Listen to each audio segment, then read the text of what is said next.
जब ये अपने देश की नहीं हुई, अपने पति की नहीं हुई जिसके 4-4 बच्चे पैदा किए, अपनी बहन को सरेआम ना को इनकार कर दिया इससे पहचानने से, जो इसके बच्चों की लैट्रिन धोती थी, इसके बच्चों के पेशाब साफ करती थी, इसके बच्चों को नहलाती थी, कपड़े पहनाती थी, तैयार करके स्कूल भेजती थी। जब ये 10 दिन नेपाल में अय्यासी करने आई हुई थी सचिन के साथ, तो 10 झूठ बोल के कि मैं जा रही हूँ, उस वक्त ये बच्चों को अपनी बहन के पास छोड़ के आई थी। उस वक्त उन चारों बच्चों को 10 के 10 दिन, जितने दिन भी यहाँ रही, उन बच्चों को इसकी बहन ने संभाला। उनको टाइम पे खाना दिया, टाइम पे तैयार किया, टाइम पे उनको स्कूल में भेजा, टाइम पे जो उन्होंने मांगा उसको दिया, और कोई कमी उन बच्चों को नहीं आने दी। उस बहन को कहती है कि मेरी बहन नहीं, उस बहन को कहती है, उसको मानने और पहचानने से इंकार करती है। जिस कोख से उसने जन्म लिया, जिस कोख से इसने जन्म लिया, एक कोख की औलाद को, एक कोख की भाई बहन को पहचानने से इंकार करती है मीडिया के सामने, और पीछे से उससे बात करती है, कहती है कि मैं मुसलमान की मुसलमान हूं, कहती है मेरे बच्चे भी मुसलमान हैं, मैं तो यहाँ नाटक कर रही हूँ, मैं तो हिंदुस्तानियों का पागल बना रही हूँ, मैं तो भारत देश की एजेंसीज का पागल बना रही हूँ, और मैं तो आना चाहती हूँ, मैं तो बच्चों को लेके आऊंगी, मैं तो यहाँ फंसी हुई हूँ। पीछे से ऐसी बात करती है। मेरे पे रिकॉर्डिंग है, इसकी बहन की सारी रिकॉर्डिंग है, सब उसने मुझे भेज दी है। तो मूर्ख बनाने के लिए भारत की जनता ही मिली थी इसको, मूर्ख बनाने के लिए भारत की सरकार ही मिली थी इसको। और हम देखो कैसी बेवकूफी में गिरफ्तार हैं। इसकी सब चीजों का पता है कि धोखा कर रही है, सब चीजों का पता है कि देश को धोखा दे रही है, सरकार को धोखा दे रही है, उसके बावजूद हम मौन बैठे हैं। क्यों भाई, क्या कारण है ऐसा? ऐसा क्या कारण है कि आप सीमा हैदर को लेकर के मौन बैठे हुए हैं? ये जितने मर्जी कानून का वायलेशन कर दे, जिसके प्रति बेइज्जती के शब्द यूज कर दे, और खुलेआम कह दे कि उत्तर प्रदेश की सरकार में मैं शरण में आई हूं, भारत सरकार की शरण में आई हूं। मैं नहीं समझता कि भारत सरकार की कोई शरण होगी इसको, मैं नहीं समझता कि उत्तर प्रदेश सरकार की कोई शरण होगी। तो जब उत्तर प्रदेश सरकार की शरण नहीं है, जब भारत सरकार की शरण नहीं है, तो ये क्यों बोल रही है? क्यों आपने आज तक अपने अधिकारियों को बोल करके इसको नहीं कहा, इसको डांट नहीं लगवाई, इसके खिलाफ कानूनी कार्रवाई नहीं की कि तू किस आधार पर कह रही है कि उत्तर प्रदेश सरकार तेरे साथ है? किस आधार पर कह रही है कि तू भारत सरकार तेरे साथ है? तू भारत सरकार को क्यों बदनाम करने पे तुली हुई है? तू उत्तर प्रदेश सरकार को क्यों बदनाम करने पे तुली हुई है? तो इससे सवाल क्यों नहीं पूछा जा रहा है? क्यों हमारे अधिकारी इस बात को लेकर के चिंतित नहीं है? क्यों हमारे भारत की सरकार इस बात को लेकर चिंतित नहीं है कि भारत सरकार को एक पाकिस्तान की आई हुई इलीगल घुसपैठी भारत सरकार को बदनाम कर रही है, उत्तर प्रदेश सरकार को बदनाम कर रही है? सरकार हमारी, वोट हमने दिया, नरेंद्र मोदी जी हमारे नेता, योगी जी हमारे नेता, अमित शाह जी हमारे नेता, हमारे प्रिय नेता अमित शाह जी, प्रिय नेता मोदी जी, प्रिय नेता योगी जी। तो फिर क्यों वोट हमने दिया, पार्टी के लिए काम हम करते हैं, लोगों से वोट हम मांगते हैं, इसका तो वोट भी नहीं है, ना सपोर्ट था इसका, तो फिर ये कौन है? और ऊपर से हमारी मेहनत जो हमने की सरकार के लिए, घर घर जाके वोट मांगी, वोट दिलाई, जिता के भेजा अपनी लोकसभा से, खट्टर साहब को हमने जिता के भेजा यहाँ से करनाल लोकसभा सीट से, और आज वो सेंटर में कैबिनेट मिनिस्टर है भारत सरकार में मोदी जी के अंडर। तो ये कौन है? एक गली मोहल्ले की टपोरी औरत जिसने कानून नाम की चीज को कभी समझा नहीं, कानून को तोड़ते रहे, पाकिस्तान के कानून को तोड़ा, दुबई के कानून को तोड़ा, नेपाल के कानून को तोड़ा, और भारत के कानून को तोड़ा, और अब भी तोड़ रही है। और आप हाथ पे हाथ रखे हुए इसको देख रहे हैं। क्यों? क्यों इसकी जांच में डिले हो रही है? क्यों चार्जशीट इसकी पेश नहीं की जा रही है? क्या कारण है?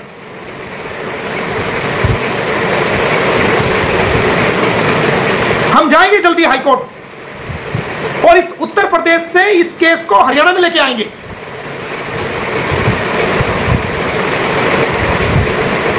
हम नहीं मानते आप किसी प्रकार की जांच के। मोमिन मलिक आज रिजेक्ट करता है आपकी जांच को। मोमिन मलिक उत्तर प्रदेश के जो इन्वेस्टिगेशन ऑफिसर जो सीमा हैदर केस में जांच कर रहे हैं, मोमिन मलिक उनकी जांच को आज रिजेक्ट करता है, पर्सनली तौर पर रिजेक्ट करता है। यही मामला अगर हरियाणा में दर्ज हुआ होता, 2 महीने के अंदर इसका चालान कोर्ट में चला जाता और अब तक ट्रायल चल के इसको सजा नहीं हो जाती।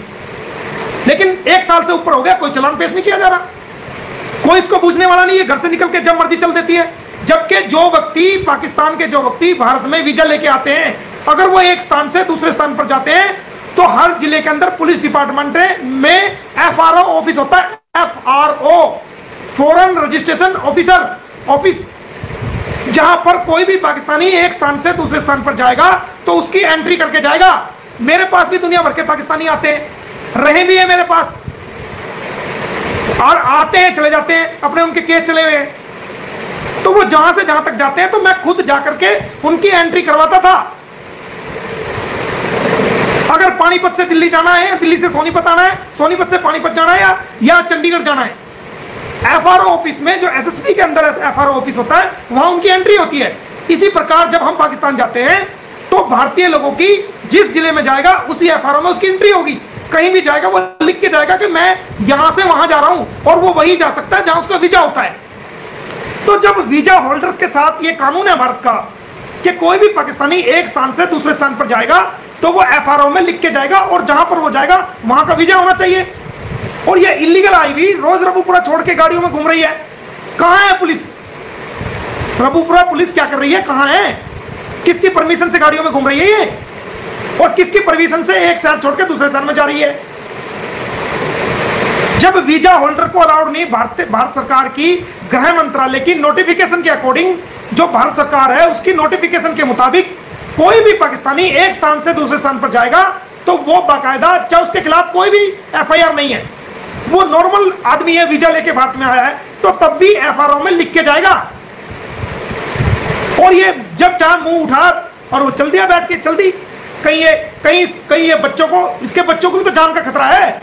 ये सचिन किस आधार पर बाइक पे बिठा करके सारे बच्चों को लेके जाता है? कल कोई सचिन के ऊपर कोई हमला हो जाए, कोई इसके ऊपर गोली चला दे, AP सिंह जैसा कोई इंसान हम लोगों पे ब्लेम डालने के लिए कोई ऐसी कार्रवाई खुद से हमला करा दे, जैसा कि मैंने पहले भी सरकार को लिखा था कि सचिन पे हमला हो सकता है, सीमा हैदर पे जानलेवा हमला हो सकता है, और ये AP सिंह करा सकता है गुलाम हैदर और मोमिन मलिक पे झूठा इल्जाम लगाने के लिए। तो खुदा ना खास्ता अगर कोई सचिन पे हमला करा दे, ये बाइक पे जा रहा है और बच्चों को साथ लेके जा रहा है, और बच्चों को कोई नुकसान हो जाए तो कौन जिम्मेदार होगा? किसकी जिम्मेदारी पे ये बाइक पे लेके घूमता है बच्चों को? ये इसके बच्चे नहीं है, गुलाम हैदर के बच्चे हैं ये। किसकी जिम्मेदारी पर लेकर के ये गाड़ियों में लेके घूमता है बच्चों को? रास्ते में इतने एक्सीडेंट होते हैं, अगर कोई ट्रक वाला, क्योंकि इनको गाड़ी वाड़ी चलानी तो आती नहीं, कोई ट्रक वाला इनकी गाड़ी को साइड मार दे, कोई टक्कर हो जाए और उस टक्कर में गुलाम हैदर के बच्चों को कोई नुकसान हो जाए, तो भारत के बारे में पाकिस्तान के लोगों को और दुनिया के तमाम लोगों को उंगली उठाने का मौका मिल जाएगा कि उत्तर प्रदेश की सरकार और उत्तर प्रदेश की पुलिस बच्चों की हिफाजत नहीं कर सकी, बच्चों की सेफ्टी नहीं कर सकी। तो कहां है रबूपुरा की पुलिस? क्यों नहीं सोचती? इस एंगल से वो क्यों नहीं सोचती?